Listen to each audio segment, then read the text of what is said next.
হয় নিশ্চয়কৈ যদিও ৰাজ্যত বৰ্তমান বিভিন্ন গড়কাপ্তানি পথসমূহৰ এটা উন্নতিকৰণ হৈছে কিন্তু এতিয়াও বহু গাঁৱৰ বাট পথ বোকাময় হোৱাৰ কাৰণে যাতায়াতত অসুবিধা হৈছে বহু সংখ্যক ৰাইজৰ। কিন্তু এই মুহূৰ্তত মই উপস্থিত আছোঁ গহপুৰ বৰঙাবাৰী এটা গড়কাপ্তানি পথ ভিতৰুৱা গাঁৱৰ পৰিৱেশ এটা বোকাময় পথ দেখুৱাইছোঁ। বালিজান আৰু মুকুন্দ কাকতি পথ সংযোগ কৰেগৈ এই পথটোৱে প্ৰায় 2 কিলোমিটাৰ বোকা ফালি এই অঞ্চলৰ ৰাইজে যাতায়াত কৰিব লাগে। যিহেতু এই গাঁওখনৰ বহু সমস্যা আছে ৰাইজে ক'ব, কাৰণ এই বোকা পথত গাড়ী চলাবলৈ নোৱাৰে, দুচকীয়া চাৰিচকীয়া বাহন চলাচলত যথেষ্ট অসুবিধা। যেহেতু স্থানীয় ৰাইজ আছে, প্ৰথমতে এগৰাকী মহিলা ওচৰলৈ আহিছোঁ, কি ক'ব আপোনালোকৰ ৰাস্তাটোক লৈ? বহুত বহুত ধন্যবাদ দিছোঁ।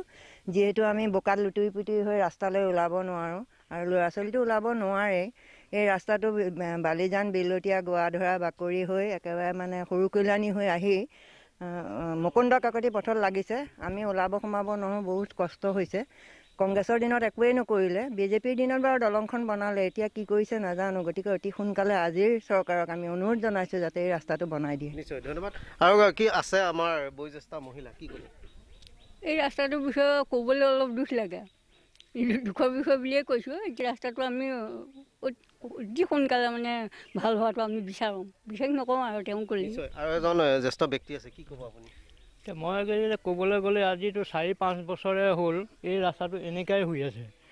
এতিয়া ইয়াত মানুহ চাইকেল চলাই যাব নোৱাৰি, গাড়ী হয়তো আহি দেখিছেই আপোনালোকে কি সমস্যা হৈছে। মানে ৰ'দ বতৰত অলপ শুকাই যায়, বৰষুণ দিলেতো আৰু কথাই নাই আৰু চাইকেল চলাইও যাব নোৱাৰে, খোজকাঢ়ি যাব নোৱাৰে। আপোনালোকৰ পঞ্চায়তত পৰে এইটো কল্যাণপুৰ গাঁও পঞ্চায়তত পৰে।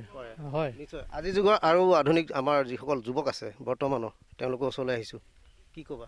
হয়, প্ৰথমে মই প্ৰাগ নিউজলৈ অশেষ ধন্যবাদ জ্ঞাপন কৰিছোঁ।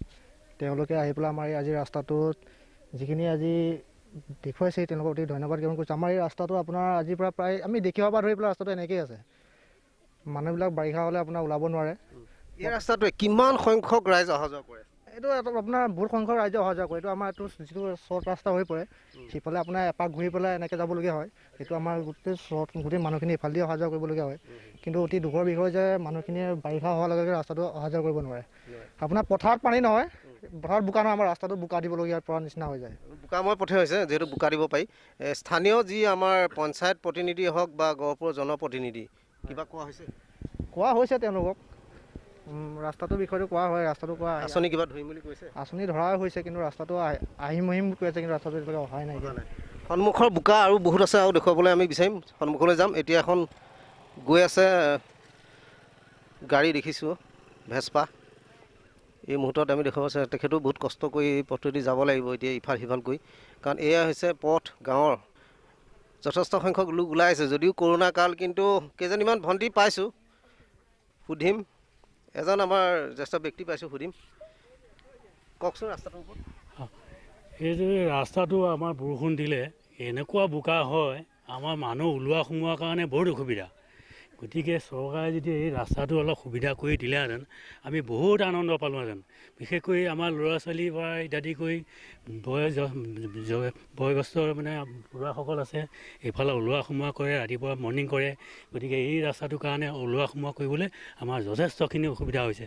গতিকে 1 নম্বৰ ৱাৰ্ড আমাৰ এইটো। গতিকে এই ৱাৰ্ডটোৰ ৰাস্তাটো এনেকুৱা হ'লে আমাৰ ইমান বেয়া লাগে, মানে ক'বলৈ বাকী নাইকিয়া হৈছে। গতিকে ৰাস্তাটো এতিয়া বৰষুণ নাই, যেতিয়া বৰষুণ দিলেতো আমাৰ ৰাস্তাটো অহা যোৱা কৰিবই নোৱাৰে। ভিতৰৰ ৰাস্তাটো যেহে মানুহে পায় অহা যোৱা কৰে। গতিকে এই ৰাস্তাটো পিটুৱলী ৰাস্তা হয়। গতিকে এনেকুৱা ৰাস্তা যেতিয়া আমি এনেকুৱা দিনত যেতিয়া এইটো ৰাস্তা এনেকুৱা হ'বলগীয়া হয়, গতিকে আমাৰ কিমান দুখৰ বিষয়। গতিকে নিশ্চয় আপোনালোকৰ দুখৰ বিষয়ে দেখুৱাবলৈ আমি চেষ্টা কৰিম। প্ৰাগ নিউজৰ স্ক্ৰীণত আমি এই মুহূৰ্তত দেখুৱাবলৈ চেষ্টা কৰি আছোঁ।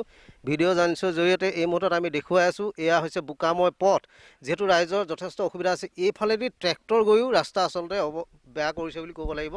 আৰু ৰাস্তাদি ট্ৰেক্টৰ গৈছে, আৰু যিহেতু গধুৰ যান বাহন এই ৰাস্তাটোদি চলাচল কৰাটো যথেষ্ট অসুবিধা হৈছে। ৰাইজৰ বোকা যথেষ্ট পৰিমাণে বৃদ্ধি পাবলৈ লৈছে, আৰু এনেধৰণে যাতায়াতৰ কৰা নামত এইখন যি বৃহত্তৰ অঞ্চলবাসী ৰাইজে বহুত অসুবিধাৰ সন্মুখীন হৈ আহিছে।